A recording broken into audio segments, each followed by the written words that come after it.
woke up in a bad dream. My head felt 2 sizes too small for my brain. Max Payne. I envy your name. And the killer was smiling. Pleased to meet you. I'm Frankie the Bat Niagara. Niagara, as in you cry a lot? He had a baseball bat and I was tied to a chair. Pissing him off was the smart thing to do.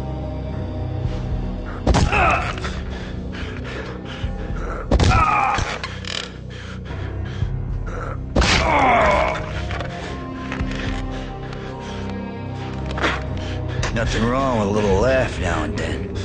Take me, for example. I love to watch cartoons. Cartoon violence is a fascinating thing. Let's take a break. I need to take a leak and maybe grab a cold one at the bar. Don't worry. I'll be back to finish this off. And then, it's checkout time. You play, you pay, you bastard. He swaggered out, and the door clanged shut behind him, locks clicking into place. Everyone makes mistakes. Mine hadn't been to crack jokes about the goon with the bat. He'd have cracked my skull regardless. It hadn't even been to trust a girl with a gun. I had blindly gone after the first bad guy on my hit list when I should have been aiming further up the ladder, at the head of the Punchinello family. I couldn't bring myself to be pissed at Mona. Guess I had a soft spot for a pretty face.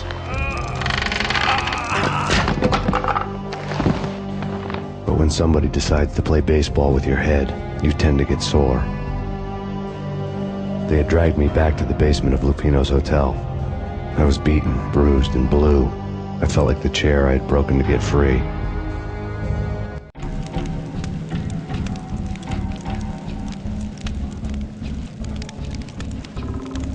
All I had was Niagara's bat, sticky with my own blood.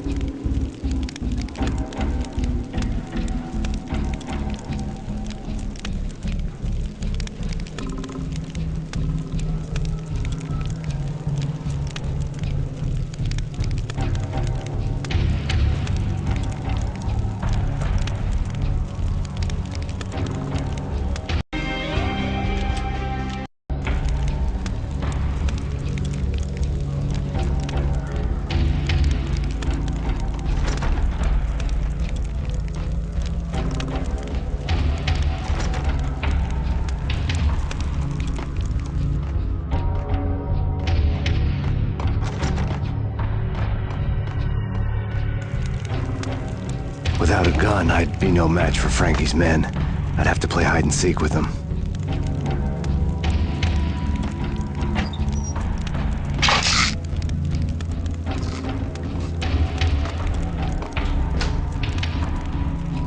It's Frankie's turn. We'll take care of it. So I wouldn't mind having a go at us. It's Frankie's turn. Yeah, I know. Hey,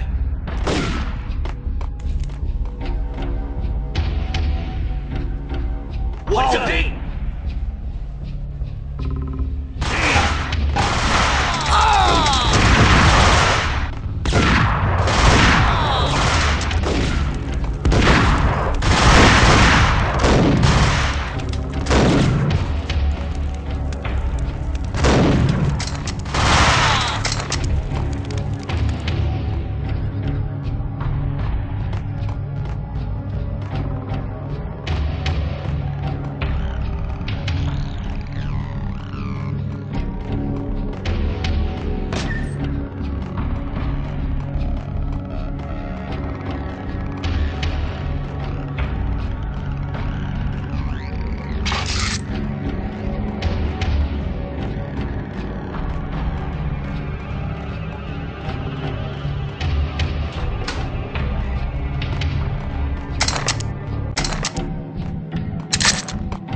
Newspaper caption for a murder scene.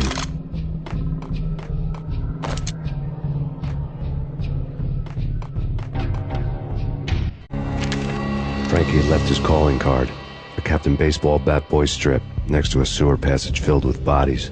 You'd better not mess with Captain Baseball, Bat Boy. Even my archenemy, Bicycle Helmet Girl, swoons at the sight of me. Aha! There were enough corpses to put a mass murderer to shame.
Things were fast going from bad to worse. The men in blue had come and gone. They had decorated the place with chalk outlines and tied it together with yellow tape. The cops who had stayed behind were dead.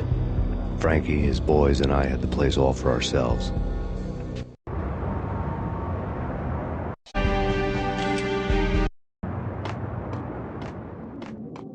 Just forget about it. Just forget about it. Hey, just forget about it. That crazy witch, you should have heard her. She was a real scream when the boys caught her trying to cap the Don. Oh, that's friggin' bad. To the trio? That's even worse than what Frankie's doing to that poor bastard downstairs. She's gonna take a long time to die. The mobster muscle on the phone was talking about Mona. Punchinello's trio were nothing but bad news.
More evidence that Punchinello didn't like me much. The fact remains that all the victims so far identified in the Ragnarok shooting have been known criminals, many of whom had large doses of V in their blood. Reliable sources say that Max Payne was also among those killed, although no body has been recovered at this time. Reliable sources. That meant somebody thought the Mafia had me, didn't want the cops snooping around anymore. The body would be delivered to them barely recognizable. Case closed. Don Punchinello had the power to be that reliable source, which was no news. But his news was old news. Framing me hadn't been enough. Don Punchinello had put a hit on me. He wanted me dead, and it had been important enough for him to give written instructions to Frankie about it. Max Payne should die like a dog for the trouble he's caused. Frankie, I know I can trust you to give this matter the dedication it needs.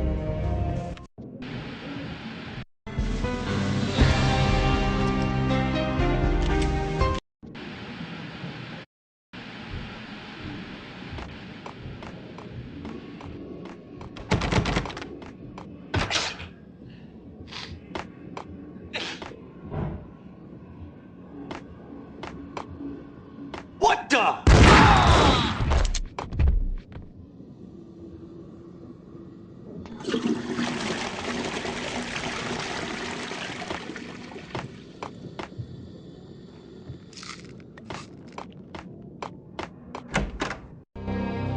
The hotel bar was fast developing quite a history. True to his words, Frankie was there, having a beer. Jesus Christ. How the hell did you get loose? Got bored waiting. Thought, what the hell, we could just as well finish this here. Fine by me. This one's just as well.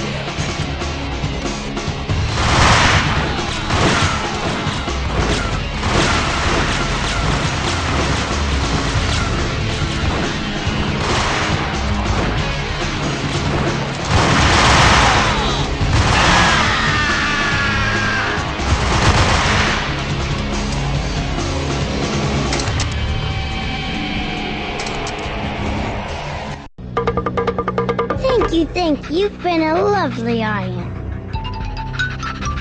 Had enough? I don't play with girls anyway. Unfair! I spotted the tail as soon as I left the hotel. A big black Mercedes. I'd seen the car before. That time it had heralded impressive explosions. Vladimir was back. Bang! You're dead, Max Payne. I might have laughed if I remembered how. What's this supposed to be? Cops and robbers? Look, you want something with me? Get in line. Peace, man. Relax. You know you are a real news item. Armed and dangerous. I am going to make you an offer you can't refuse. I've always wanted to say that. It's a bum rap. I've been framed. Well, that's a moot point. Whatever you did or did not do, I'm sure you had good reason for doing it. Want to hear me out? I'm listening.